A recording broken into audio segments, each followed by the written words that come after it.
Buenos días, estamos en la Facultad de Estudios Superiores Cuautitlán haciendo la transmisión de la conferencia Cómo afectan las micotoxinas en el ganado lechero y a los humanos. El tema es de una gran actualidad por la contaminación de los cereales y forrajes que se utilizan para el consumo humano y de los animales. Algunas de estas toxinas fúngicas se forman durante el cultivo, en el campo, otras durante la cosecha y otras más cuando se almacenan los granos.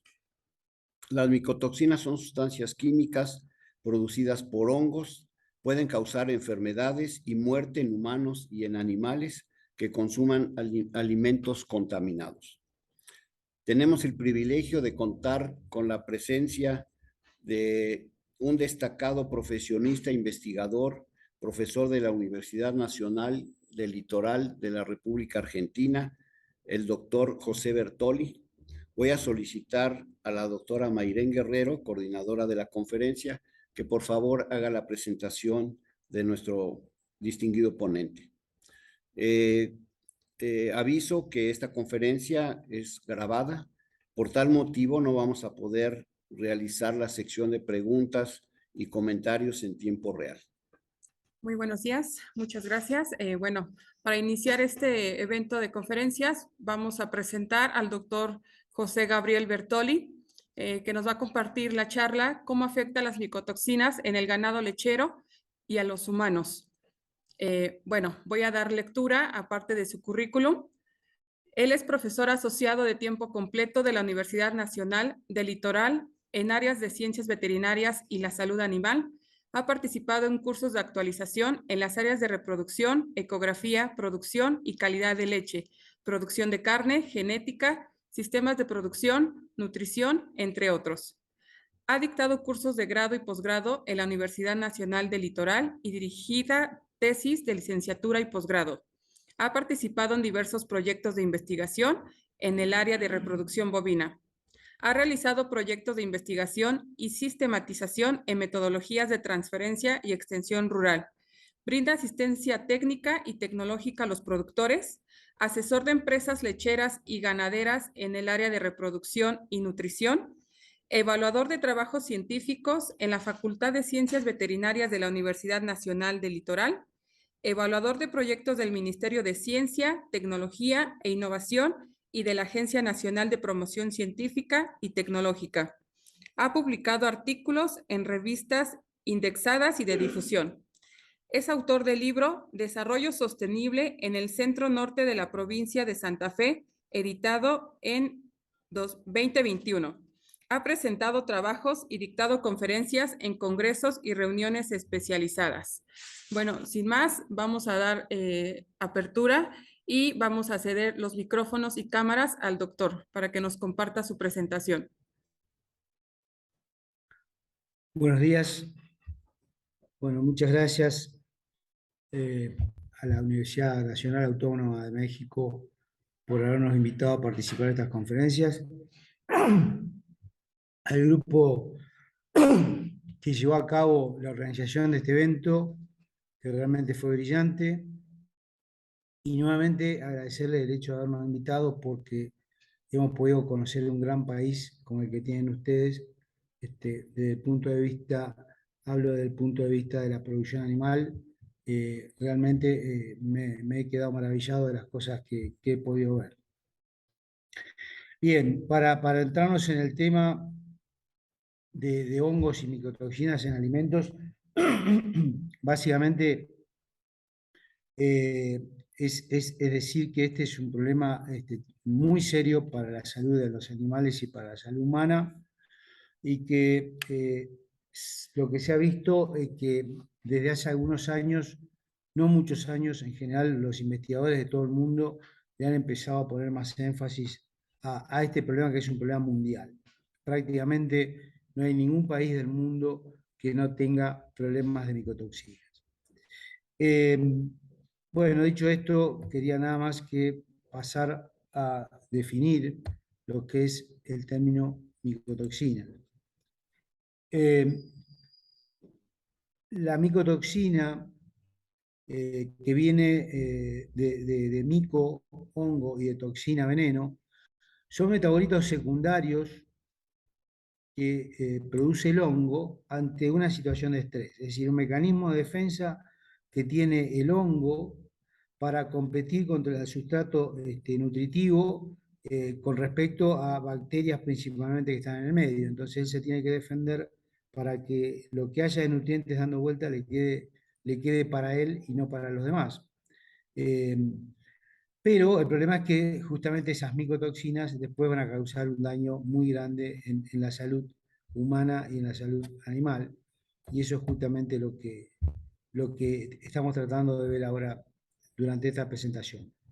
Las micotoxicosis en general pueden ser de origen primario, ya sea cuando el ser humano consume en la planta hongos y micotoxinas y lo van a afectar de manera inmediata, o cuando el ser humano come, digamos, carne de animales que han sido alimentados con forrajes o cereales con micotoxinas.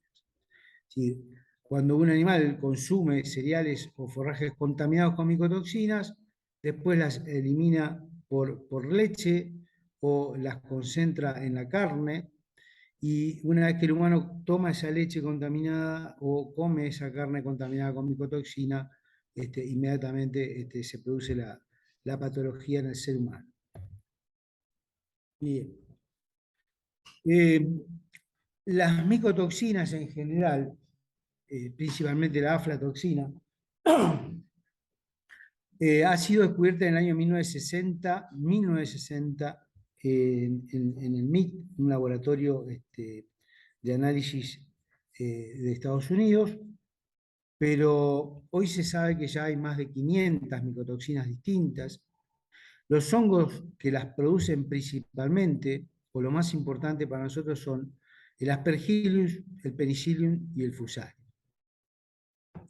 Estos hongos, Aspergillus, Fusarium y el Penicillium, no solamente producen una, sino que producen varias micotoxinas. En el caso del Aspergillus, producen las aflatoxinas o las ocratoxinas, que son las más conocidas.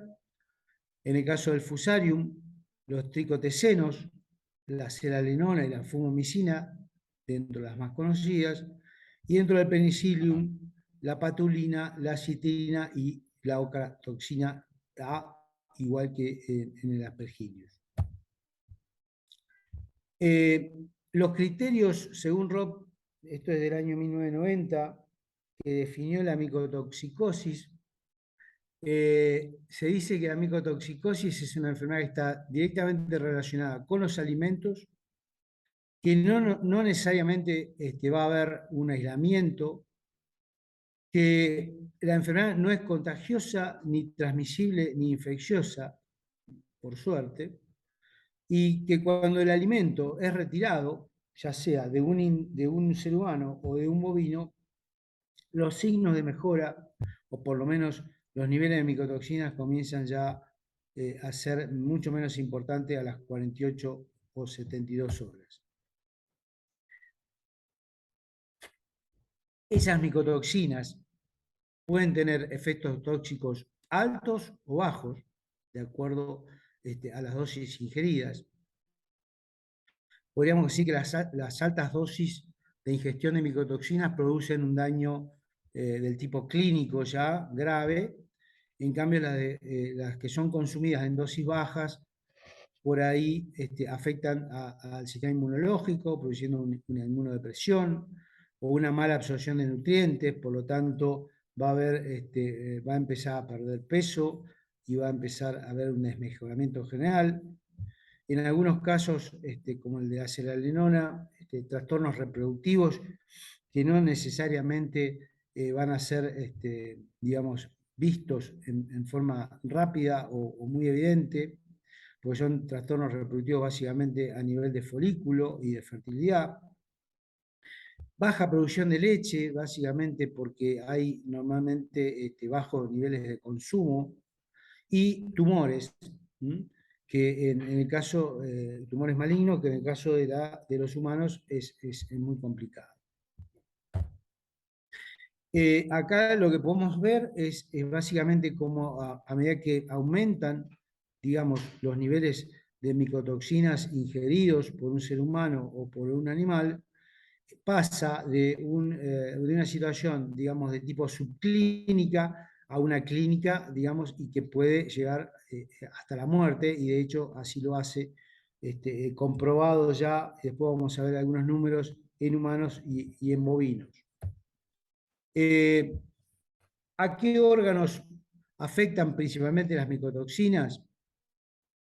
En el caso de las aflatoxinas, con sus distintas variantes, B1, B2, G1 y G2, tienen efectos cancerígenos, básicamente es hepatotóxico, hay una disminución de la producción de leche y por lo tanto una deficiencia de la conversión alimenticia, que sería lo menos grave, pero lo más grave de las aflatoxinas son básicamente los efectos cancerígenos y los hepatotóxicos. En el caso de los tricotecenos, la toxina T2, hay inmunodepresión, que esto ya se puede llegar a apreciar en terneros muy jóvenes. De hecho, nos ha tocado hacer análisis de alimentos balanceados iniciadores en terneros que están todavía consumiendo leche, entre 0 y 60 días de vida, con la presencia de micotoxinas y terneros que no responden, digamos, que no crecen, tienen una baja tasa de crecimiento. También disminución de la producción de leche en humanos, un descenso de la cantidad de proteínas en la leche, y un aumento del consumo, pero sin producción. En el caso de la cerealenona, básicamente está relacionada directamente con una afección del sistema reproductivo. Su fertilidad, lo que se ve básicamente es repetición de celos, o celos en un intervalo corto. Básicamente, sobre todo, creo que una de las especies más afectadas es la cerda, donde los problemas de vulvovaginitis y de baja concepción son muy evidentes. En el caso de las fumomicinas, acá empieza a haber un problema, edema en pulmón, digamos, ya empieza a haber edema interlobular severo, que puede llegar a la muerte. Hay problemas de apostosis hepática, y muerte de células de hepatocitos. Y obviamente, si no hay lesiones tan graves, uno podría hacer un perfil hepático y encontrarse que las distintas enzimas indicadoras de trastornos hepáticos están, o de una sobrecarga hepática, están presentes. Lo mismo que cuando vemos proteínas totales y albúminas, vemos que las albúminas aparecen por debajo de los valores normales. Hay efectos de inmunodepresión, de menor consumo de seca, y también hay afecciones a nivel de el tejido gastrointestinal, digamos. Hay una reducción de la longitud de las microvellosidades y por lo tanto, al estar reducido el tamaño de estas microvellosidades, lo que se produce es una menor ingesta de nutrientes y por lo tanto eso conlleva a un malestar en el estado general del animal o también en el caso de los humanos. Habría una reducción de la cantidad de nutrientes disponibles para el animal. Una de las formas de clasificar las micotoxinas es según su origen. Por ejemplo, las precosechas, es decir, con el animal, con el forraje en pie. En el caso de los fusarium o el clavices, son precosecha.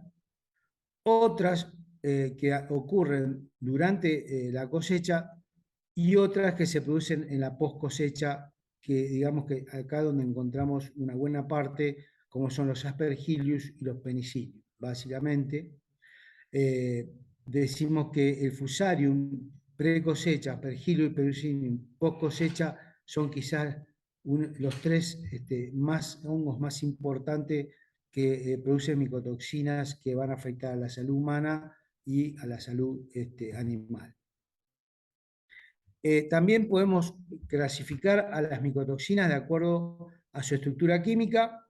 Tenemos un grupo cumarínico, donde se encuentra aflatoxina, un grupo aminoalcohol, donde se encuentra la fumamicina, un grupo lactínico, donde está la ocratoxina, un lactónico, donde está la selalenona, y un sesquiterpeno, donde están los tricotesenos, el nivaledol, el DOM o deoxinivaledol, la toxina T2. Todos estos grupos van a tener, digamos, algún tipo de característica en la patología que va a producir. Por ejemplo, en el grupo cumarínico, el primero que vimos, básicamente inhibe la síntesis de factores de la coagulación, tiene un efecto nefrotóxico, cardiotóxico y hepatotóxico. Aquí es donde están, no sé si recuerdan, vuelvo un poquito para verlo, es el grupo donde están las aflatoxinas. Es decir, un efecto nefrotóxico, cardiotóxico y hepatotóxico. En el grupo aminoalcohol, básicamente, afecta la estabilidad de las membranas plasmáticas de las células de Schwann, que rodean los axones de las neuronas, y por lo tanto, este tipo de micotoxina va a afectar a los individuos, humanos o animales, con síntomas de tipo nervioso principalmente. En el grupo lactínico, su principal acción es la inhibición de la síntesis proteica, alteración de la respiración celular, y también, como vimos con el cumarínico, tiene un efecto hepatotóxico y nefrotóxico. En las del grupo lactónico hay un efecto estrogénico, acá se encuentra principalmente la selalenona, que tiene un efecto de disminuir o inhibir directamente la maduración folicular y la ovulación, y por la reducción básicamente pasa de la hormona foliculoestimulante. Y el grupo sesquiterpeno inhibe la síntesis de proteína, por lo tanto va a causar necrosis por contacto y aparecen lesiones en boca y en esófago. En esófago en humanos aparecen tumores, cánceres en esófago, que muchas veces no son diagnosticados su origen, básicamente porque se desconoce en muchos casos el origen y lo que producen este tipo de grupo de micotoxinas. ¿En qué materias primas se van a encontrar estas micotoxinas? Bueno, que afectan en el caso de los animales, básicamente, y también a los humanos en algunos casos. Está en el maíz, están prácticamente todas en el maíz, en el trigo, casi la mayoría, en el sorgo, también casi la mayoría, y en la cebada, básicamente, 3 o 4 micotoxinas las más importantes. Pero el grupo de micotoxinas que estamos viendo, los hongos, las micotoxinas que estamos viendo, que producen la mayor cantidad de daños en humanos y animales, están concentradas en estos grupos y como pueden ver, tienen origen en los cereales, y también en algunos forrajes, sobre todo forrajes que no tienen presencia de micotoxinas, tienen presencia de hongo, pero a causa de una mala conservación se producen esas micotoxinas. Esto nada más que para que veamos un poco distintos tipos de alimentos que podemos encontrar en la alimentación animal y que en general, y el porcentaje de aflatoxina detectado en estos distintos alimentos. Les voy a pasar un poquito los más comunes. Este es el caso de una gramínea, la cebadilla, una pastura. Esto es alfalfa, esto es heno de avena. La más alta de todo es paja, un rastrojo, digamos. Por acá se encuentra el algodón, la semilla de algodón, la cascarilla de soja, digamos, del maíz, ya sea de la planta en pie como también del cereal, del grano de maíz. Es decir, que prácticamente están en todos los alimentos ingeridos por los rumiantes y por los humanos, están presentes las micotoxinas. Los efectos estas micotoxinas ya se conocen, digamos, no se conocían como micotoxinas, pero había patologías que están asociadas a micotoxinas, ya ahora lo sabemos, pero en la Edad Media, que obviamente no se le atribuía ni a ningún hongo, solamente aparecía la patología. Y una de las más características de todos es el ergotismo, que se da en el caso del centeno, un cultivo que se utilizaba muchísimo desde hace muchísimos años y que estaba contaminado por el Clavices purpurea. Este Clavices purpurea tiene alcaloides vasoconstrictores que lo que producían eran necrosis en las extremidades de pies y de manos, para que vean un poquito más en detenimiento cómo fue este proceso. Ya en el año 1670, un investigador francés lo que hizo fue asociar el consumo de centeno con la aparición, no se sabía bien por qué, pero el consumo del centeno con la aparición de este tipo de necrosis seca que se producían en los individuos. Y también observó que había muchas más cantidades de gente que se enfermaba dentro de los habitantes urbanos, perdón, dentro de los pobres, de la gente humilde, y no de la gente rica o los que vivían en las ciudades, sí en los pobres y los rurales, que comían este pan de centeno y que se enfermaban. No se sabía por qué, pero bueno, sabían que venía por ahí, por el consumo de ese pan de centeno, y que ahora sabemos que estaban contaminados con Clavices purpurea y que producían el ergotismo. Algunas fotos muy, bueno, bastante evidente lo que es una necrosis de un extremo del pie de un ser humano o de los dedos, la famosa gangrena seca producida por el Clavices purpurea. Y qué tan importante era la aparición de esas patologías en esa época, que esta es una pintura de 1568 de Bruegel, que se denominó Los mendigos, y era porque los mendigos andaban de esta forma, digamos. A muchos les faltaban las extremidades, a otros les faltaban las manos, pero todos estaban afectados por esto que hoy se sabe que es el Clavices purpurea. Y esto estamos hablando de una pintura de 1568, es decir, que es un problema de larga data. En Rusia, entre el 1942 y 1948, mueren alrededor de 10.000 personas por la ingestión de trigo y cebada contaminados con la toxina T2, el tricoteseno. Esta producción de micotoxina aparecieron cuando estos fusarium estaban en los campos, y que fueron, digamos, cubiertos por la nieve. Una vez que se retiró la nieve, había consumo de estos granos de cereales que estaban enmohecidos, y así fue como se contaminó esta gente con la toxina T2. Como dijimos al principio rápidamente, las micotoxinas fueron descubiertas en el año 60 en Inglaterra, como, digamos, apareció un brote muy importante que se llamó enfermedad X de los pavos, porque no se sabía de dónde provenía. Se murieron más de 100.000 pavos en Inglaterra, y dio la casualidad de que todos estos pavos habían consumido un speller de maní, una torta de maní que venía de Brasil, y que estaba contaminada con aflatoxina. En el año 62, ya 2 años después, el MIT, que es un laboratorio muy importante en Estados Unidos, que descubrió la fórmula de este veneno, por así llamarlo, y lo denominó aflatoxina, que fue la causante, o que estaba, digamos, contaminando a la torta de maní, y esa torta de maní contaminó a los pavos y se murieron esos pavos.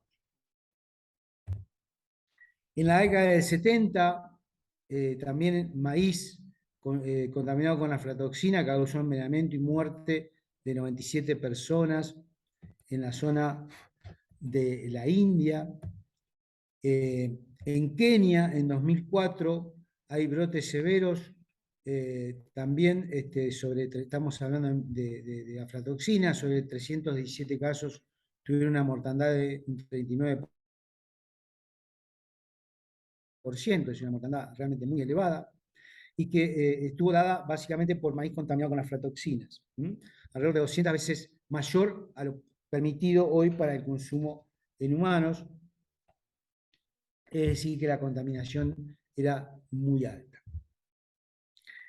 En el caso de las fumomicinas, hay también, hoy se sabe que causa en el embrión, causa una alteración con un defecto en los túbulos neurales y que produce lo que se llama espina bífida, nacimiento de bebés con espina bífida a causa de las fumomicinas. En Sudáfrica se le atribuyó la fumomicina cáncer de esófago, como vimos hoy, por contacto, que provino de individuos que están alimentados con maíz contaminado con grandes fuentes de fumomicinas también. En el caso de Europa, se sabe que hay algunas ocratoxinas que están contaminando el vino, la cerveza y la carne. Este es un dato de Miraglia del 2002. Estas ocratoxinas pasarían directamente desde la uva al vino, o desde la cebada a la cerveza, o también del trigo, que puede pasar a la harina, y de la harina puede pasar al pan, y de esa forma infectar a los humanos.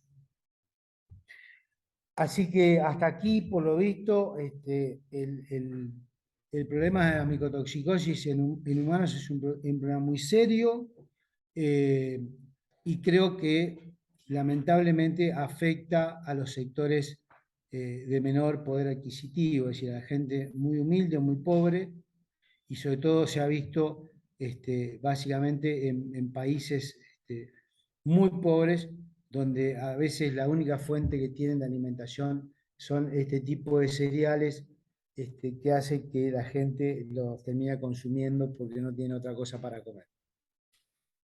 Bien, ahora para dar un pantallazo de lo que es las micotoxinas, básicamente en Latinoamérica, también vamos a ver en el resto del mundo.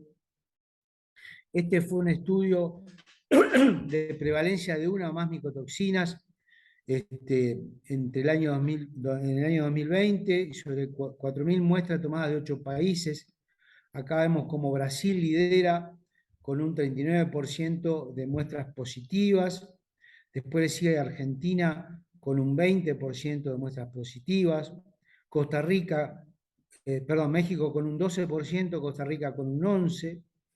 Y después aparece Ecuador y Bolivia con un 5% y Perú con un 4%. Es decir, en todos los países, más allá la positividad o la prevalencia de las micotoxinas, esto es lo que estamos diagnosticando, digamos, ¿no?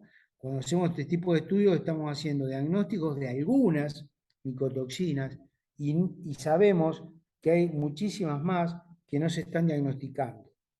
Además sabemos que hay un efecto sinérgico entre las micotoxinas, y por lo tanto hay micotoxinas que no aparecen porque no se estudian o no se analizan, que están potenciando las que están presentes. Así que el tema es mucho más serio de esto que estamos viendo acá en este gráfico.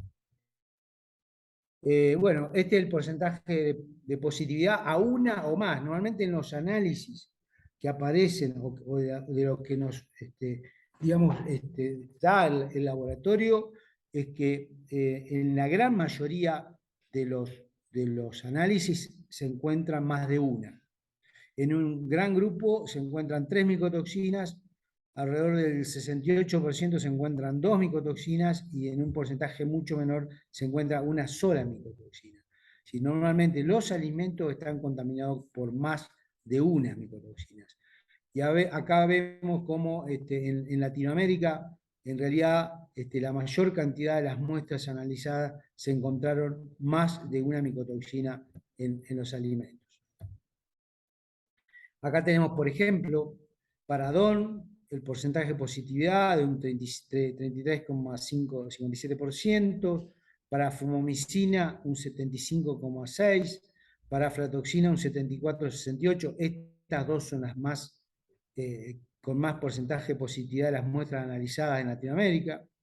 Para la T2 un 8,5%, la seralenona aparece en tercer lugar con un 38,86% y la ocratoxina con un 22,34%. Pero repito, no encontramos una sola, normalmente encontramos 2 o más de estas micotoxinas en el mismo alimento. O sea que el 49% de las muestras fue positiva a 2 o más micotoxinas, por lo que hay que tener en cuenta el efecto aditivo y de sinergia que potencian los daños de una micotoxina cuando están presentes otras micotoxinas en el mismo alimento. La micotoxina más prevalente de este estudio, hoy se habla de otra, pero no me quiero adelantar, pero la micotoxina más prevalente en este estudio fue la fumomicina, con el 75% de positividad, seguida de la aflatoxina con el 74% de prevalencia, estoy hablando para estos países de Latinoamérica. Y acá vemos la prevalencia de la combinación. En esta primera barra, con un 35% de las muestras, encontramos la combinación de fumicina con aflatoxina, en 18% de fumicina y DON, 9% de 3, fumamicina, DON y seralenona, 9%, fumamicina y seralenona, fumamicina y DON y otras micotoxinas. Pero, repito, lo más importante la encontramos entre la fumamicina, que es originaria por los Fusarium, que es pre-cosecha, y por las aflatoxinas, que son producidas en la post-cosecha.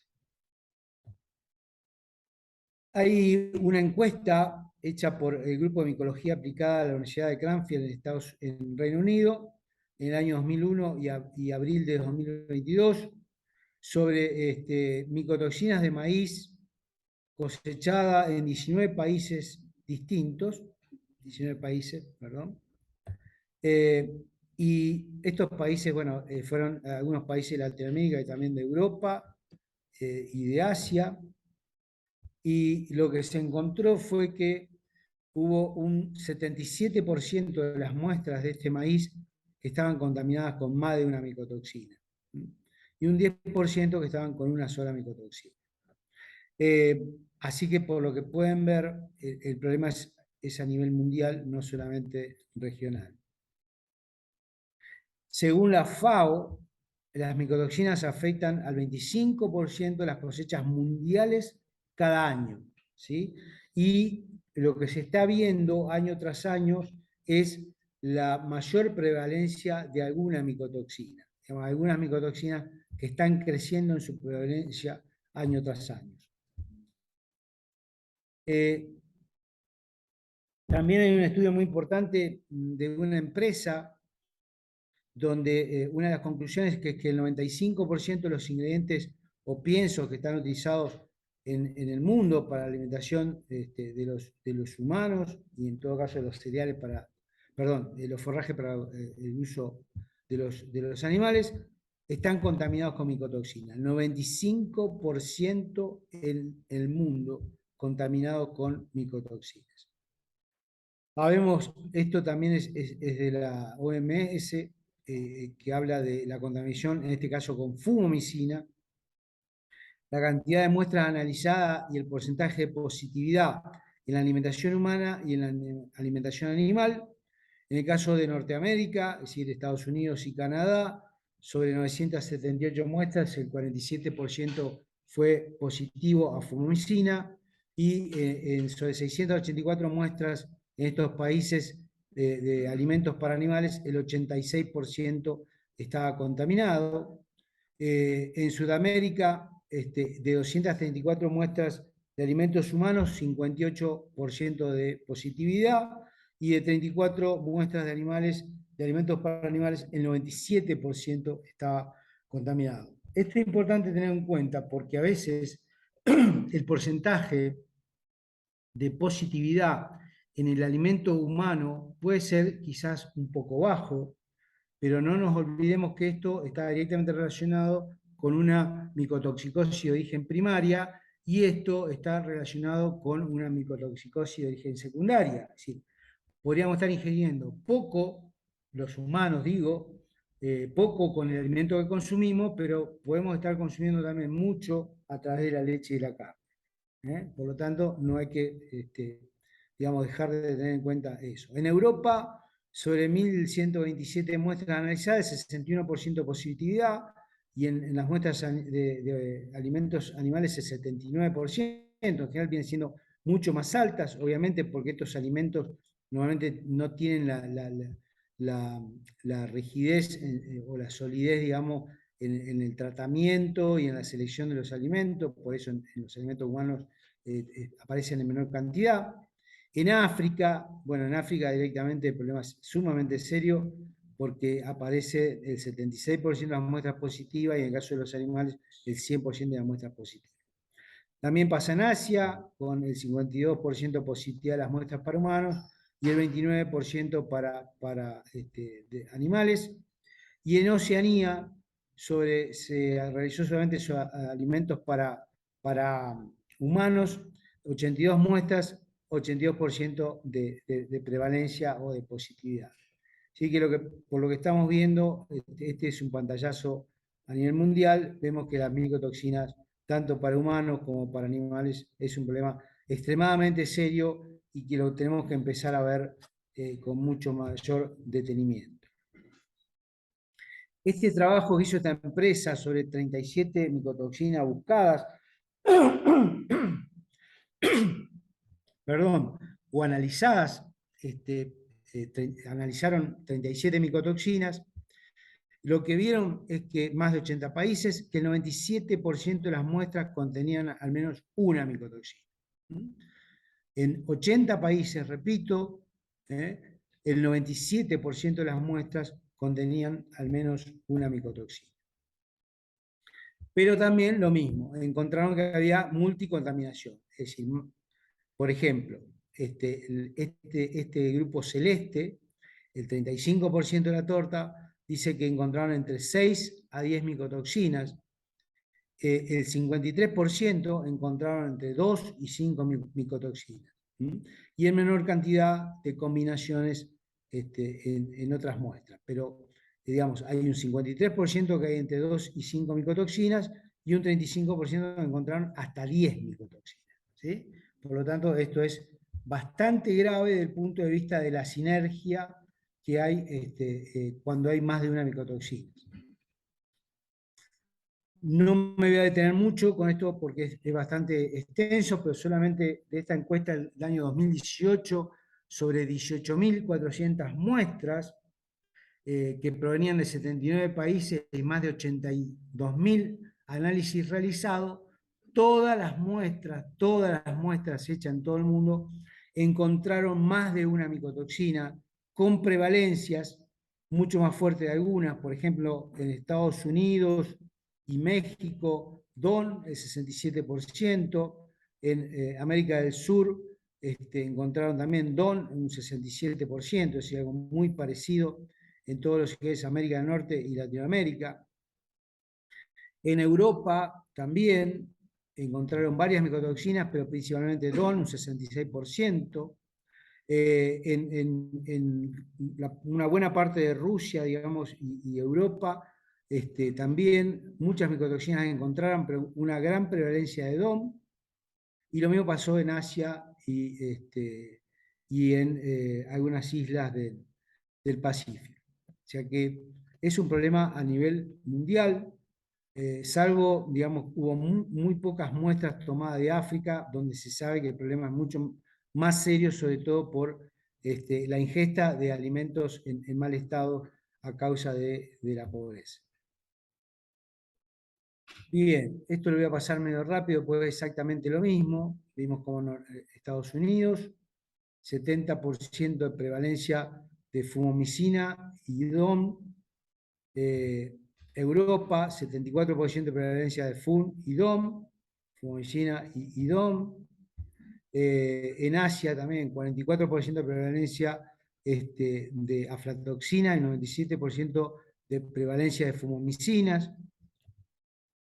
En Latinoamérica, América del Sur y Central, digamos, un 86% de fumomicinas y DOM, y 88% de DOM, si el nivel es muy alto de prevalencia de las micotoxinas en general.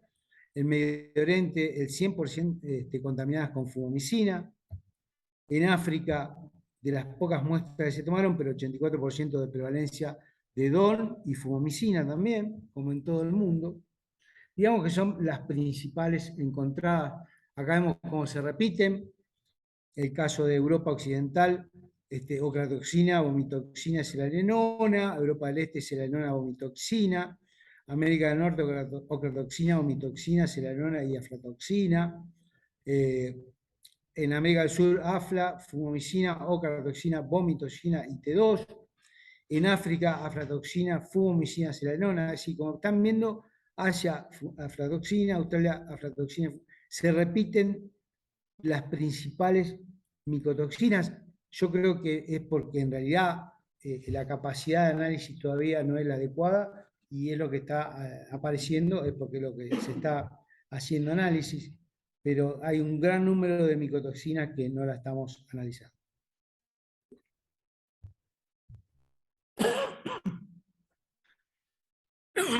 En general, cuando hablamos de los efectos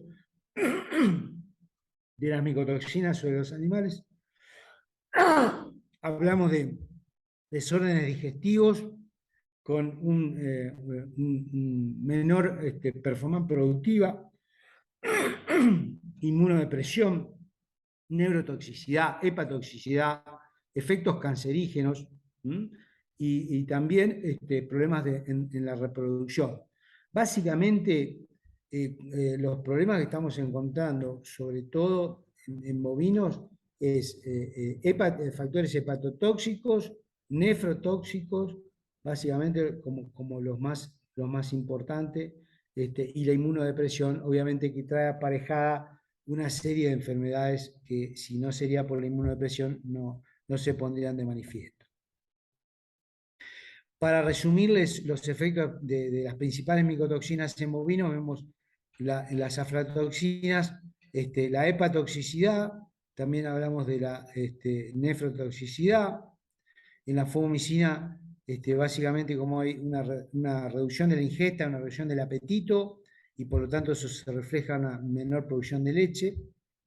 Y también lesiones a nivel de hepatocito, con algunas, digamos, apostosis de estos anticipadas, de estos hepatocitos, y un efecto sobre el sistema inmunológico. La selalenona es la que está directamente relacionada con problemas reproductivos, básicamente. La especie más afectada de todo esto es la cerda, pero también se han publicado efectos sobre los bovinos que quizás no son tan marcados o quizás tenemos problemas mucho más serios que los niveles de selalenona, sobre todo cuando estamos usando secuestrantes de estas micotoxinas. Y en el caso del deoxinivaledol, la reducción del consumo de materia seca y por lo tanto la performance productiva de esos animales es mucho menor. Otra vez, las distintas micotoxinas y cómo afectan al bovino, o sea, salud hepática, salud renal, dijimos las principales, algunos efectos gastrointestinales y principalmente la fertilidad a través de la selalenona.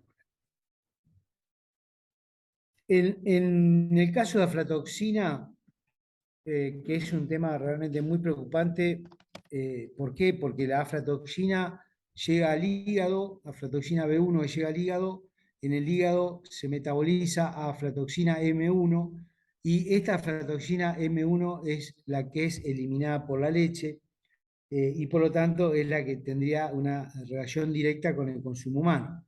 De hecho, están así que hoy los países que están importando leche de otros países, como le ocurre a Argentina que exporta leche a Europa, por ejemplo, se están haciendo los análisis de aflatoxina M1. Si estos análisis de aflatoxina M1 dan positivos, se rechaza la partida de leche en polvo y bueno, esto provoca daños a niveles económicos para las industrias y para los productores de leche, que son muy importantes. Estas aflatoxinas sabemos que pueden venir de distintas cereales, de distintas plantas forrajeras u oleaginosas, también pueden venir a través de la fruta, o, como dijimos, a través de la leche, en el caso de la M1 en los humanos. Básicamente tiene este efecto hepatotóxico, carcinogénico, mutagénico, e inmunodepresor a baja dosis. Son micotoxinas, las aflatoxinas con mayor toxicidad por su poder citotóxico y cancerígeno, es decir, directamente van a producir cáncer hepático que conlleva la muerte. En África y China se reportaron alrededor de 250.000 muertes por año o al año debido a carcinomas hepatocelulares por ingestión de micotoxina. Por eso decíamos, en países muy pobres, los consumos de cereales contaminados con aflatoxina es muy alto y por tanto esta cantidad de muertes por año que se están asociados a estos carcinomas hepáticos. Esto es la contaminación crónica que se puede ver sobre todo en Asia y en África, de humanos que están, digamos, con algún tipo de cáncer hepático relacionado con la ingesta de estas micotoxinas. Acá vemos la contaminación está referida a sobre 100.000, la incidencia sobre 100.000 en cáncer hepático, y vemos las zonas más oscuras son las que tienen menos de 99, y las zonas más claritas son las que tienen menor incidencia de cáncer hepático por aflatoxina, pero vemos como en estas regiones del mundo con mucha pobreza, estos niveles de cáncer hepático son realmente muy altos. Para nada más que para el problema de la aflatoxina consumida por el animal y metabolizada, hay una oxidación hepática que ocurre de esta aflatoxina B1 y hace que se produzca la aflatoxina M1, que es la que se va a excretar por leche. Esto sería químicamente qué es lo que pasa con esta aflatoxina B1 oxidada. Cambia la estructura química y pasa a aflatoxina M1. Entre un 0,3 y un 6,4% de la B1 es transformada en M1 y es liberada por la vaca a través de la leche, y de ese modo podría llegar a dañar al ser humano. Así que es un problema extremadamente grave la contaminación con la aflatoxina en bovinos de leche. Una vez que un bovino comienza a consumir un alimento contaminado con aflatoxina, se empieza a detectar en leche aproximadamente a las 6 horas, es decir, que hay un proceso muy rápido.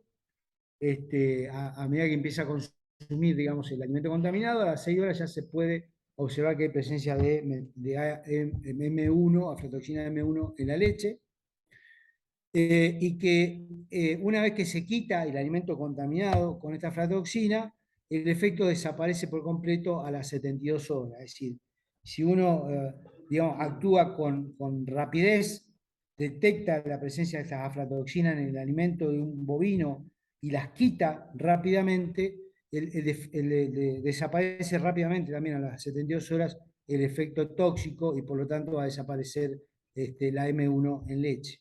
Es decir, que en muchos casos actuar con rapidez de extrema urgencia.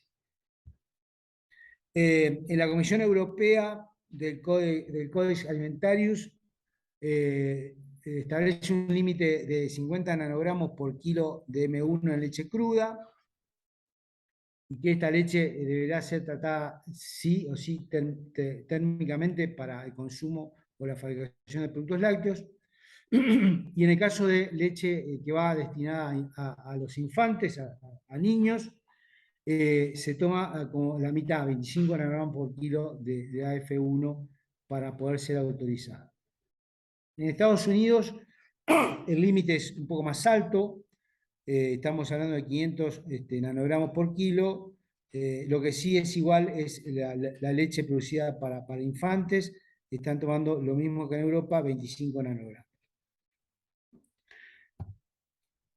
Bien, con respecto a seralenona, en realidad hablamos de seralenona, pero hay alrededor de 16 derivados diferentes de la seralenona que pueden estar presentes.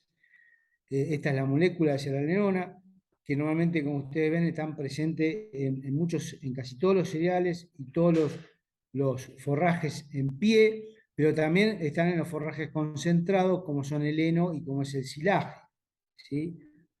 En el vacuno lechero, esta seralenona se le atribuyen problemas con el desarrollo mamario, es decir, hay desarrollo mamario en vaquillonas prepúberes, casi prácticamente por así decirlo, vaquillonas muy jóvenes con desarrollo mamario. También se le asignan problemas en el caso de la hembra de prolapso rectal y vaginal, en el caso del macho de prolapso rectal. Celos prolongados, digamos, en la manifestación, en la característica que tiene efecto estrogénico, celos prolongados y periodos intercelos cortos, eso es lo que más se ve a veces a campo, quistes ováricos, también afectados o producidos por seralenona, abortos antes del tercer mes de gestación, infertilidad y subfertilidad. Son los efectos que están atribuidos a la seralenona en el ganado lechero y en realidad, digamos, todos estos casos es muy frecuente ver en el campo. Pero también no nos olvidemos que las micotoxinas se depositan en carne, se depositan en tejido adiposo y por lo tanto las micotoxinas también aparecen en este seroproducto. ¿Cómo llega a la carne? Básicamente por el alimento contaminado. El alimento contaminado es ingerido por el animal y de esa forma después se le va a depositar en la grasa y en el tejido muscular y de esa forma puede pasar al ser humano después. Estos son los máximos, digamos, permitidos, niveles mínimos y niveles máximos de micotoxinas en partes por billón en los ingredientes. De aflatoxina se habla de un nivel mínimo de 1.3 partes por billón hasta 85 partes por millón. Toxina T2 entre 12,6 y 62,7. Fumicina entre 10 y 1070 partes por millón. Y doxiebanol entre 10 y 11.100 partes por millón como límite máximo permitido para la alimentación de ganado de carne.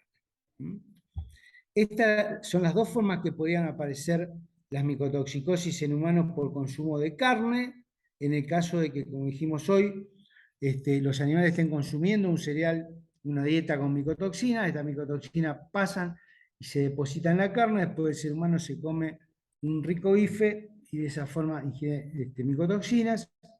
Y la otra sería por el desarrollo de hongos en los subproductos, digamos, como el caso de los salamines, los chorizos, que sobre la superficie de ellos se produce el hongo y ese hongo produce la micotoxina y por ahí, por la ingestión de estas envolturas, de estos subproductos de la carne, como son los embutidos, podría llegar a ingresar las micotoxinas al ser humano. ¿Cuándo deberíamos sospechar de que estamos frente a una enfermedad como es la micotoxicosis? ¿O qué es lo que podríamos llegar a ver en el rodeo que esté pasando y que normalmente lo último que hacemos es sospechar una micotoxicosis? Sobre todo lo estamos viendo nosotros con colegas que no están al día con este problema, que nunca sospechan de que lo que le está ocurriendo es un problema de micotoxicosis.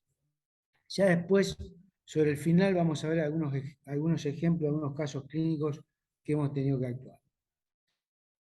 Básicamente, en general, en todos se va a encontrar que no hay aumento de la temperatura, es decir, hay una normotérmica. Pero que las vacas empiezan a producir menos leches, ¿sí? A pesar de que, digamos, estén muy bien nutridas y que los días en leche no son tan altos, empieza a haber pérdida en la producción de leche, desmejoramiento general del estado, empiezan a perder peso, están algo así como, digamos, con falta de voluntad para consumir y con falta de voluntad para desplazarse. Cuando empieza a aparecer síntomas un poquito más evidentes, quizás la micotoxicosis está un poquito más avanzada, pero se suele ver esta diarrea de color oscuro directamente, es una diarrea color negra, que empiezan a alterarse los sólidos en leche, que hay un aumento en las células somáticas que no le encontramos explicación, porque la sangre es tan limpia, porque no tenemos presencia de contagiosos mayores como Staphylococcus aureus.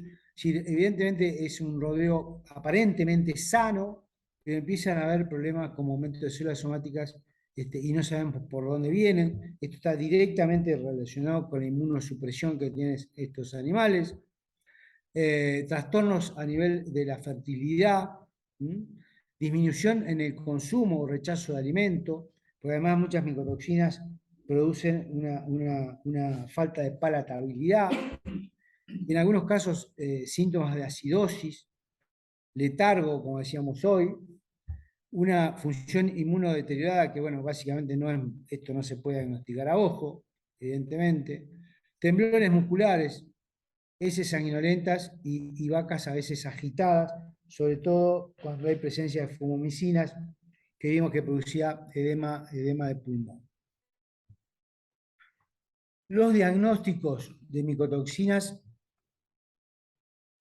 lo podríamos estar realizando por estos distintos tipos, como es la cromatografía en capa fina, la cromatografía líquida de alta resolución, la cromatografía en gases, el inmunoenzimático, el ELISA, en Argentina creo que es el más utilizado, la lámpara ultravioleta para detectarlas por fluorescencia y la reacción de PCR de cadena de polimerasa. Repito, creo que hoy por hoy el más utilizado es ELISA. Bien, una vez hecho el diagnóstico, sabemos que tenemos animales con algunos síntomas, sabemos que tenemos las micotoxinas. ¿Cómo luchamos contra estas micotoxinas? Bien, una es eliminar directamente la fuente de contaminación o reducir la cantidad de este alimento, porque a veces, y nos ha pasado, que hemos encontrado alimentos voluminosos, como el caso de los silajes o los senos, que no son fáciles de sustituir en una dieta por el volumen que ocupan dentro de la dieta. Distinto ahí, por lo menos, es a veces cuando nos toca encontrar en el speller de soja o el speller de girasol, donde las cantidades consumidas son al menos de 2 kilos, 2 kilos y medio, 3 kilos en la dieta diaria de un animal. Por lo tanto, sustituir esa poca cantidad en kilos de materia seca es muy fácil, no así cuando estamos usando 15 o 20 kilos perdón, estamos hablando de materia seca, estamos hablando de 5 kilos o 8 kilos de materia seca de silaje de maíz o silaje de alfalfa. Pero a veces no se puede eliminar esa fuente de alimentación por la capacidad que ocupa dentro de la dieta, pero lo que podemos hacer es diluirla, digamos, para la cantidad de micotoxinas que lleguen a la TMR o a la dieta total, la dieta que estamos ofreciendo, sea menor. Y sobre sí, lo que hay que trabajar mucho es sobre la planta en pie, digamos. Hay muchos, por ahí, tratamientos con fungicidas que se pueden utilizar sobre el forraje en pie para disminuir esta carga de hongo. Y después, en lo que se puede trabajar muy bien también es en el adecuado almacenamiento de los granos o, digamos, o conservación de los forrajes como el maíz para silaje o la alfalfa para silaje, haciendo una anaerobiosis lo más pronto posible para que digamos, baje el pH y por lo tanto la flora no deseada no pueda seguir produciendo alteraciones nutricionales sobre el alimento y tampoco que los hongos presentes puedan eliminar micotoxinas. Es decir, que cuando hacemos silajes, digamos, tenemos que estar muy atentos a lo que estamos haciendo, tratando de hacerlo muy rápido, de utilizar digamos, algunos inoculantes para bajar más rápidamente los pH de los silajes y un adecuado almacenamiento, quitando la mayor cantidad de oxígeno posible lo antes posible. Y después nos queda una herramienta muy importante, como es el tema de los secuestrantes de micotoxinas o absorbentes de micotoxinas. Lo primero que tenemos que tener en cuenta es que el rumen de por sí ya es un absorbente de micotoxinas. Lo que pasa es que no tiene un gran poder de absorción para algunas micotoxinas. El caso de la aflatoxina, solamente hasta un 30% se puede inhibir a nivel ruminal. En el caso de la cerebrona, hasta un 40%. La ocratoxina entre un 50 y un 100%, es la más alta de todas, pero hoy por hoy la que menos problemas nos trae. La vomitoxina entre un 0 y un 50%. La T2 entre un 0 y un 70%, también es bastante alta. Y la fumomicina entre un 0 y un 35%. Así que lo que estamos viendo dentro de las aflatoxinas más comunes de encontrar, como es o de diagnosticar, afla, SEA y fumomicina, el rumen tiene un poder de toxificación, pero no muy alto, entre un 0 y un 30, un 0 y un 40%. Es lo máximo que puede llegar a secuestrar, digamos, a destruir esas micotoxinas. El resto se puede absorber y producir patologías. Es decir, que el primer mecanismo de defensa que tiene el individuo es el propio metabolismo ruminal. Como dijimos, la aflatoxina B1 tiene una limitada degradación ruminal y el aflatoxicol, que es el principal metabolito, posee una toxicidad igual o superior a la aflatoxina B1. Un metabolito secundario de la aflatoxina B1, como el aflatoxicol, tiene efectos mucho más poderosos sobre la salud que el propio aflatoxina B1.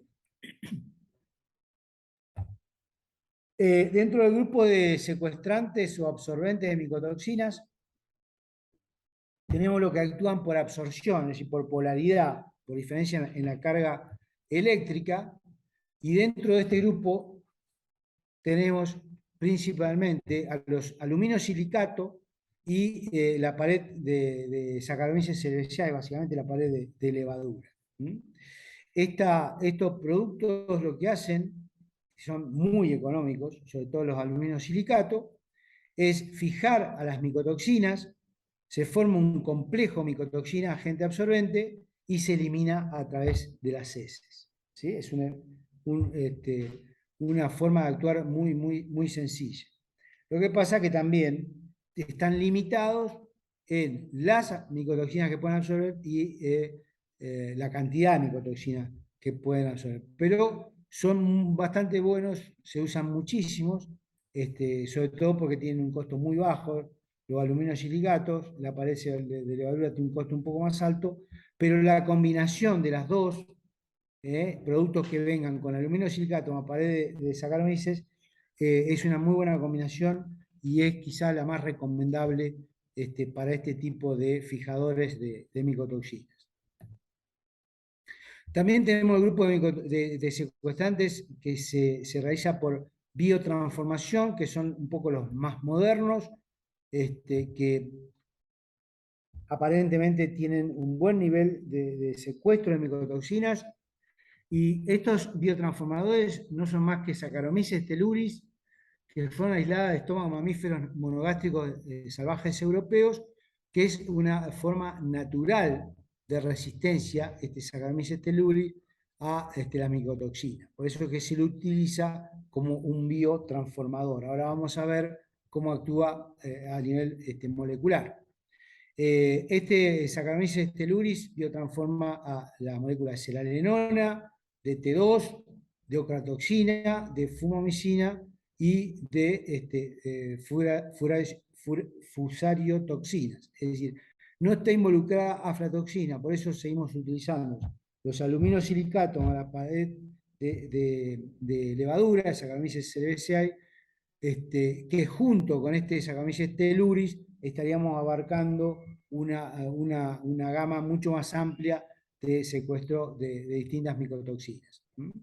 También actúan a distintos pHs. Este es el caso de Saccharomyces a pH de 3, tiene sobre distintas micotoxinas, tiene buen poder de secuestro, y a nivel de pH ruminal, 6.5, también tienen una buena poder de absorción de estas micotoxinas. Es decir que, de hecho, en Argentina se empezaron a usar hace muy poco tiempo, porque teníamos problemas para importarlos, estos biotransformadores, pero aparentemente el futuro va a ser muy importante en el uso de estos biotransformadores. Acá tendríamos, para el caso de fumomicina, la molécula que es tóxica, y cómo con este Saccharomyces teluris la transforma en una molécula que es totalmente inactiva y no produce efectos tóxicos sobre el organismo. Actúa sobre estos dos grupos, digamos, radicales, y los biotransforma.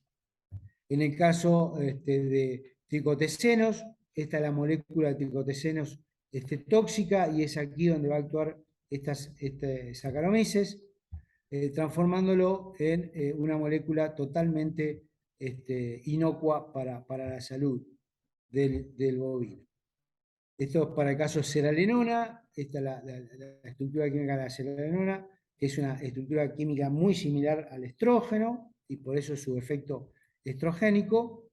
Y esto es, una vez transformada la molécula de seralenona, en una molécula totalmente inocua para la salud. Y lo que todavía no llegó, por lo menos Argentina no llegó, pero es sobre lo que tenemos también bastante expectativa, es sobre la bioprotección, que está, digamos, básicamente hecha por estratos vegetales y algunas algas marinas, que nos podrían estar ayudando, y mucho para el secuestro y eliminación de estas micotoxinas. Bueno, ahora quería presentarle 3 casos, digamos, por ahí de los más importantes desde el punto de vista de cómo afectó a estos rebaños, a estos rodeos, las micotoxinas. Este primer caso es de un campo, de un tambo, un rodeo lechero, que está ubicado en Luxardo, en la provincia de Córdoba, a unos 300 kilómetros, un poquito menos, 250 kilómetros de donde estamos nosotros, en Esperanza Santa Fe. Un colega nutricionista que atendía este tambo, 250 vacas en ordeñe, 30 litros por día. Empezaron a aparecer muerte por goteo, alrededor de 1 o 2 vacas en ordeñe por día, y ya venía con un periodo de por lo menos 3 meses que le venía ocurriendo esto. El colega que realizaba las necropsias veía algún tipo de lesión, pero no lo podía asociar a dónde podía estar el problema. Normalmente la evolución del cuadro clínico eran vacas que empezaban con disminución del consumo y desgano. Después pasaban a ser vacas que se mantenían al resto del lote, digamos. No tenían voluntad para levantarse, voluntad para caminar, en busca de comida, del agua, de la sombra, o para ir al ordeñe, y terminaban muertas. Digamos que era un proceso, no era un proceso muy agudo, sino que era un proceso más bien lento, de algunos días o semanas, desde que el animal empezaba con algunos síntomas clínicos hasta que aparecía el animal muerto. De esto ya llevaban alrededor de unos 10 vacas muertas en un periodo de 15 días aproximadamente, todas con la misma sintomatología. Tuvimos suerte que al llegar encontramos una vaca muerta recientemente, y les voy a mostrar nada más que 2 o 3 fotos de las cosas más importantes que vimos. Vimos una necrosis centrolobulillar en hígado con esteatosis, y lo que nos llevó a sospechar de este tipo de hígado, que nosotros llamamos hígado nuez moscada, la forma en que se ve, está asociado a no más de 3 o 4 cosas, digamos, entre ellas micotoxinas o algunas intoxicaciones por algunas plantas tóxicas, básicamente. En riñón también se encontró, bueno, esto no en forma macroscópica, pero se vio algún tipo de degeneración.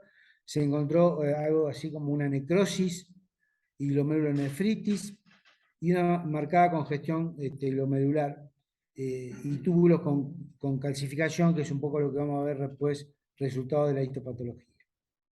Se encontró una abomacitis necrótica y una marcada hiperemia y edema de la submucosa del estómago. También se encontró, bueno, en el intestino una enteritis necrótica, acá no se puede llegar a ver, era de tipo segmentaria,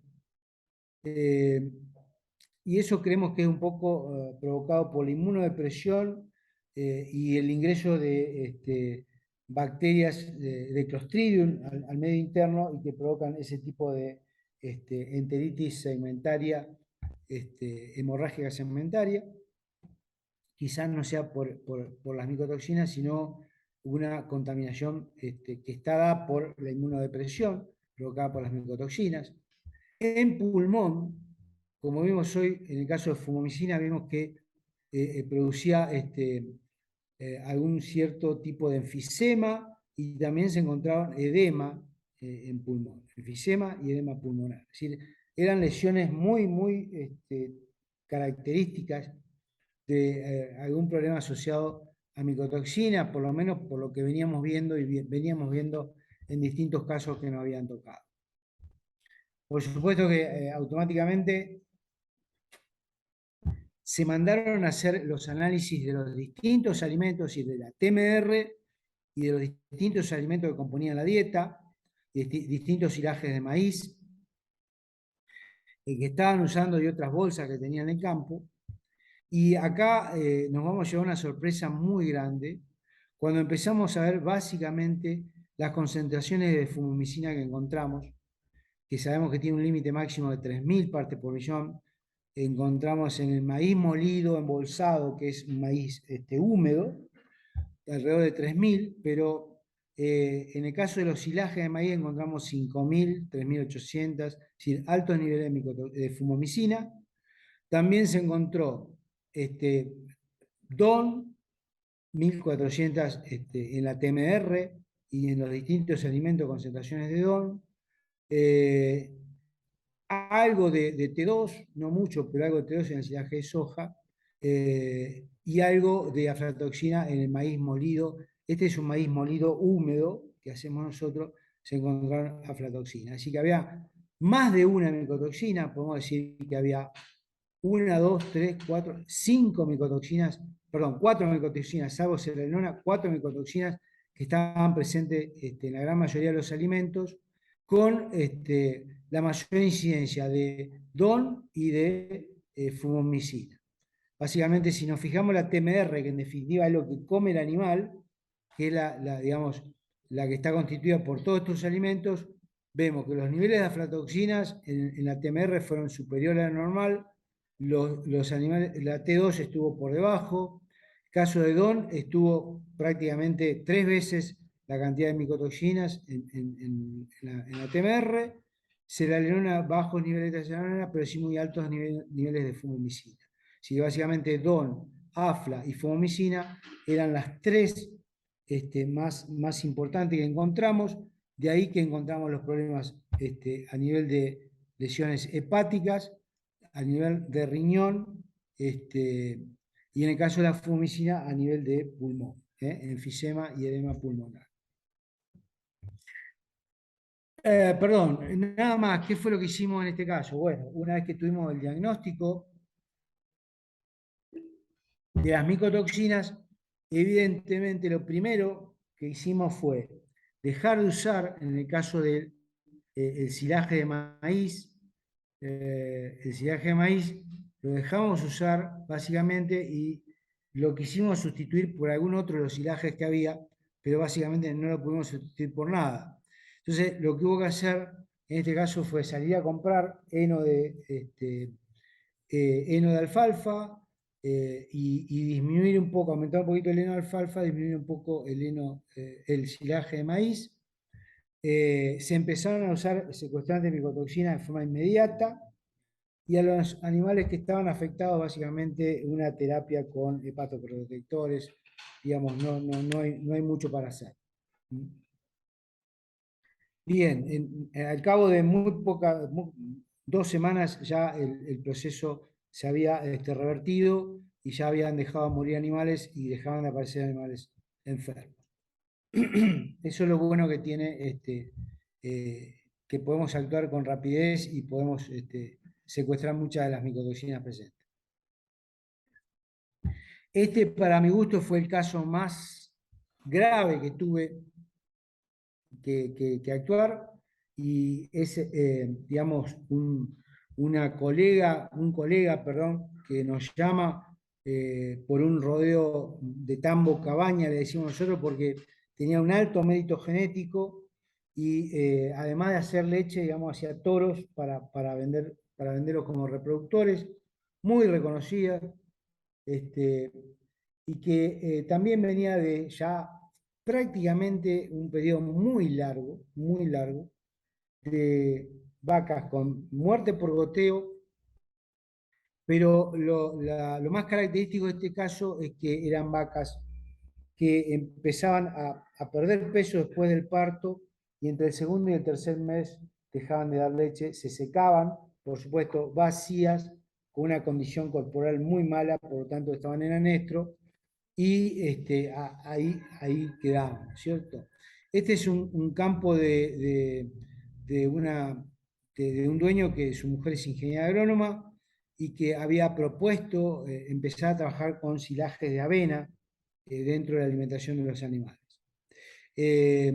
Lo que se veía entonces era la disminución del consumo de materia seca, la producción de leche y contenidos sólidos, pero lo que más se veía era la pérdida de condición corporal a partir del parto, y esos animales, aunque se secaban, en vez de estar en pico de producción, se secaban y no recuperaban condición corporal.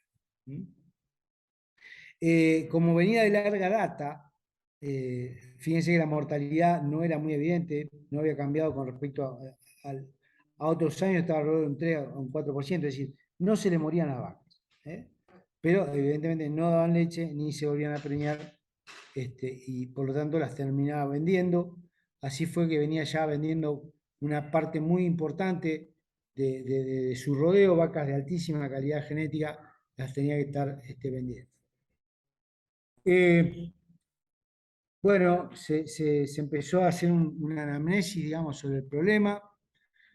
Apareció que desde el año anterior habían empezado a trabajar con silaje de avena. Eso fue una de las cosas que hizo ruido. Antes no se trabajaba con este tipo de silaje, se trabajaba con silaje de alfalfa. Acá tienen la dieta, más o menos, los niveles de kilogramos de materia verde que están usando: 15 kilos de silo maíz, 12 kilos de silo de avena, 2,5 kilos de heno de alfalfa, 7 kilos de maíz, 2,5 kilos de soja y las sales minerales. De esta charla también surge que realizaban invernada de todos los terneros machos que no iban a ser seleccionados para la venta, y los llevaban a novillos pesados, y nos decían que estos novillos pesados, novillos de 550 a 600 kilos, no tenían ningún tipo de problema, a pesar de estar pegados a las vacas a 400, 500 metros, digamos, de diferencia. No estaban afectados, tenían un muy buen desarrollo, una buena ganancia de peso, pero no estaban consumiendo silo de avena. Sí, la diferencia entre las vacas y los novillos es que no consumían silo de avena. Sí consumían silo de maíz, sí consumían grano de maíz y sí consumían peles de soja. No consumían el silaje de maíz. Por lo pronto pensamos que ya era algo que estaba afectando a las vacas y no a los novillos, por lo tanto no pensábamos en un efecto de contagio o un problema infeccioso, sino que empezamos a sospechar de que podría llegar a haber algún problema de micotoxina. Hicimos análisis de muestras de sangre, digamos, de distintos lotes de animales para ver cómo estaban sus hígados, y en general en todos encontramos que las albúminas estaban bajas, que es una proteína que está producida por el hígado, es decir, había un efecto hepático también lo que daba la GOT y la GGT. Había indicadores que esos hígados no estaban trabajando bien. También se hizo en los lotes de preparto para ver cómo venían y también aparecía lo mismo, que había una sobrecarga hepática que todavía no sabíamos de dónde venía.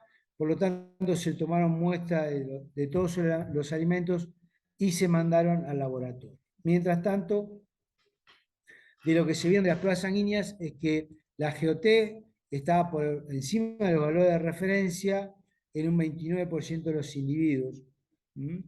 Y los valores de GGT estaban en un 33% de los individuos, estaban por arriba de los límites normales, y que el aumento de esta enzima hepática podría deberse a sustancias hepatotóxicas como la micotoxina, pero también hay otras como algunas plantas tóxicas o como la urea u otras más. Por lo tanto, ya directamente estábamos convencidos de que el problema venía por el tema de las micotoxinas.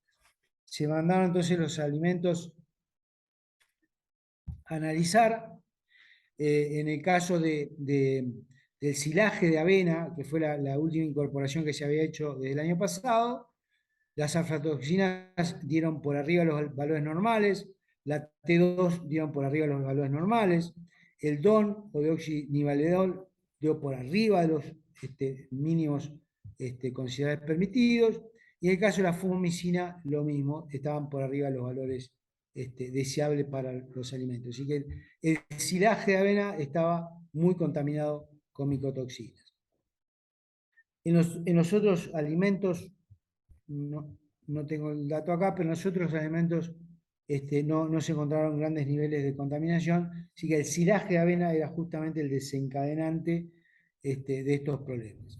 ¿Qué se encontró a la histopatología? Bueno, básicamente un daño hepático con necrosis centrolobulillar y una glomerulonefritis y una nefritis intersticial en riñón, y un poco la observación que hace el laboratorio de histopatología, que estas lesiones hepáticas sugieren micotoxicosis o intoxicación vegetal, sobre todo por las lesiones encontradas. Bueno, ¿qué se hizo acá? En este caso lo que se hizo no fue mucho. ¿Por qué? Porque con el paso del tiempo de las vacas, prácticamente le quedaban muy poquitas en ordeña, alrededor de 25 vacas en ordeña. Todas las otras estaban secas, entre el segundo y el tercer mes de lactancia, una condición corporal en una escala de 1 a 5 que iba entre 1 y 1,5, es decir, que no había posibilidades, digamos, y no mostraban, a pesar de no estar dando más leche y no tener altos requerimientos para producción de leche, no estaban recuperando condición corporal con el paso del tiempo. Por lo tanto, el productor decidió eliminar todo su rodeo, un rodeo con una calidad genética superior, digamos, para Argentina, y terminó cerrando el TAM. Realmente me impactó tanto porque realmente vemos como el efecto de una micotoxina que viene del año anterior, si 2 años de consumo de silaje de avena, directamente hicieron que una unidad económica se cerrara. Por suerte, este matrimonio tenía ingresos de agricultura y de otros campos, y por lo tanto pudieron sobrevivir. Pero su gran amor hacia las vacas, digamos que se le terminó. Y el tercer caso más nuevo, esto ocurrió una semana antes de que viajáramos, por eso no tengo todavía los histopatológicos, pero también se los quiero comentar porque fue otra vez un colega que trabaja o que atiende un tambo de 350 vacas en ordeñe en un sistema de dry lot, como los que se ven aquí en México, con una dieta de TMR, de silo en maíz, silo alfalfa, heno alfalfa, maíz grano, esper de soja, semilla de algodón y sales minerales con secuestrante.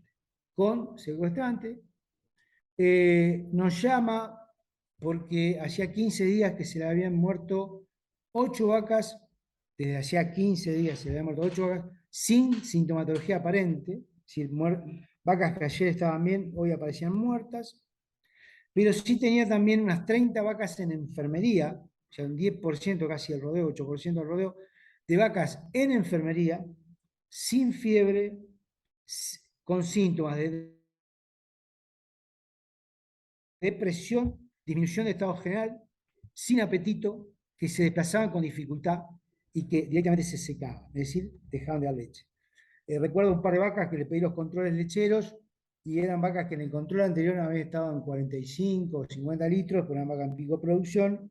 En este control aparecían con 10, 11 litros de producción. Es decir, había un daño muy severo, porque además la cantidad de vacas muertas era muy importante.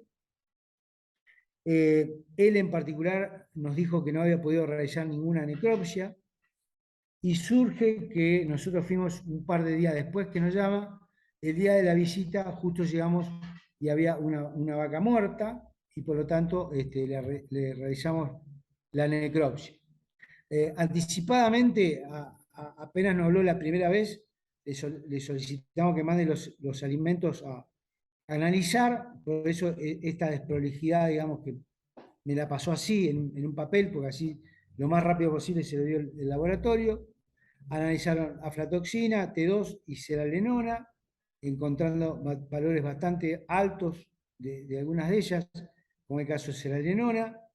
Todos estos alimentos, silaje básicamente de maíz, silaje de alfalfa, y lo mismo lo demostraba la TMR, valores altos de seralenona, no valores muy altos de la T2 y valores muy bajos de aflatoxina. En este caso, la más importante que apareció fue la seralenona de lo que ellos buscaron. Después nosotros hicimos nuestros análisis para incluir algunas otras micotoxinas. Estos son los análisis, bueno, esto es, digamos, lo que ellos, después le pasó al laboratorio el resultado más prolijo, digamos, sobre la TMR, y estos son los que mandamos a hacer nosotros a otro laboratorio. Y bueno, en el caso del silo de alfalfa ocurrió algo igual, muy parecido, 1280 partes por millón de seralenona, mientras que a ellos le había dado de seralenona 1051, a nos dio un poquito más alto, 1280 la seralenona, los demás estaban en valores normales. Del silo de maíz se encontró un poquito elevada también la seralenona, las otras prácticamente normales. Y bueno, acá tienen, después les paso la guía para micotoxina, los límites en las dietas. Pero este caso fue interesante porque hubo una gran mortandad y la principal micotoxina encontrada fue la seralenona, que no tendría un efecto sobre el hígado y sobre el riñón ni pulmón, sino que sería a nivel reproductivo. Sin embargo, acá los problemas eran a nivel de pulmón, de riñón y de hígado.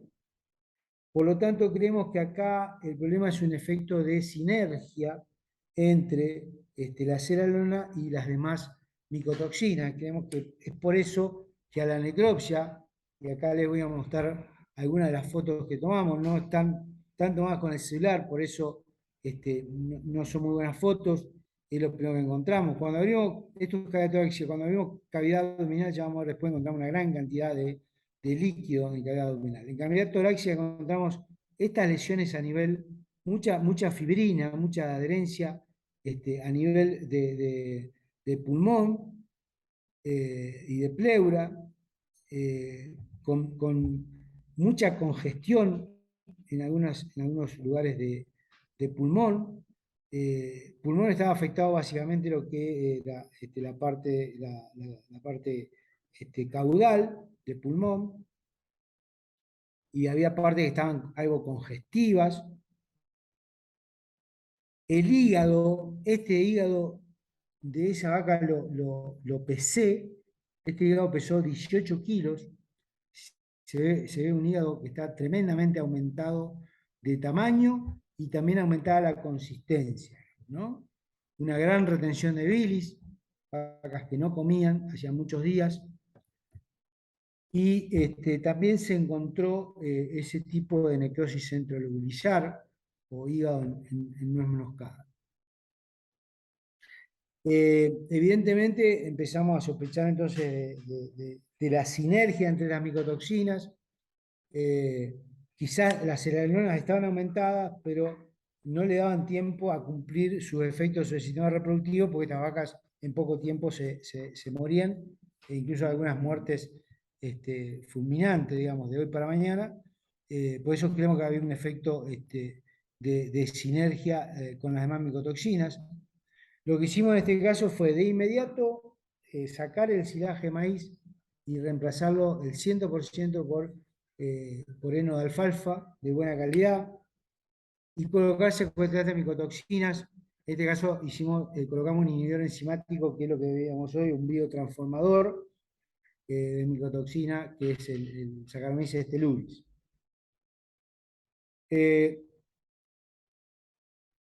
Nada más que con estas dos cosas, acá se terminaron muriendo 30 vacas, y 17 no murieron, pero quedaron con un estado corporal de muy mala calidad y se terminaron vendiendo. Pero murieron 30 vacas y 17 se terminaron vendiendo. O sea, sobre un rodeo de 350 vacas, 47 terminaron yéndose del tambo. Pero lo que hicimos que al cabo de una semana y un poquito más, 7 a 10 días, el proceso se revierte, digamos, ¿no? Y un poco lo que decíamos hoy. Cuando sacamos el alimento que está contaminando con micotoxina, en 72 horas aproximadamente ya las micotoxinas desaparecen. Y por lo tanto, no sigue lesionando. El tema es que en estos casos las micotoxinas venían actuando desde hacía bastante tiempo y se tomó tarde la decisión, digamos, de hacer una interconsulta para ver qué es lo que estaba ocurriendo. Les debo la histopatología de estas vacas porque, bueno, fue una semanita antes de que vinimos para acá y por lo tanto no la tengo, y es más, ayer llamé para ver si estaban listas y me dijeron que todavía no estaban listas. Así que bueno, muchísimas gracias por su atención. No podemos tener la posibilidad de realizar preguntas, creo yo, pero de cualquier forma estoy dispuesto para lo que quieran. Muchísimas gracias. Sí, bueno, pues muchas gracias. Agradecemos su excelente ponencia. Muchas gracias por compartir sus conocimientos y su experiencia a esta facultad. Y pues bueno, no olvide que esta es su casa y estaríamos muy contentos de que pues esté próximamente otra vez acá con nosotros. Y bueno, vamos a hacer entrega de su constancia. Voy a dar lectura. Universidad Nacional Autónoma de México, Facultad de Estudios Superiores Cuautitlán, Departamento de Ciencias Pecuarias, Sección de Clínicas y Cirugía, otorga la presente constancia al doctor José Gabriel Bertoli por su destacada participación como ponente de la conferencia magistral ¿Cómo afectan las micotoxinas en el ganado lechero y a los humanos? Por mi raza hablará el espíritu, Cuautitlán Izcalli, Estado de México, 25 de octubre 2022. A continuación, tenemos la conferencia Artroscopía en equinos, indicación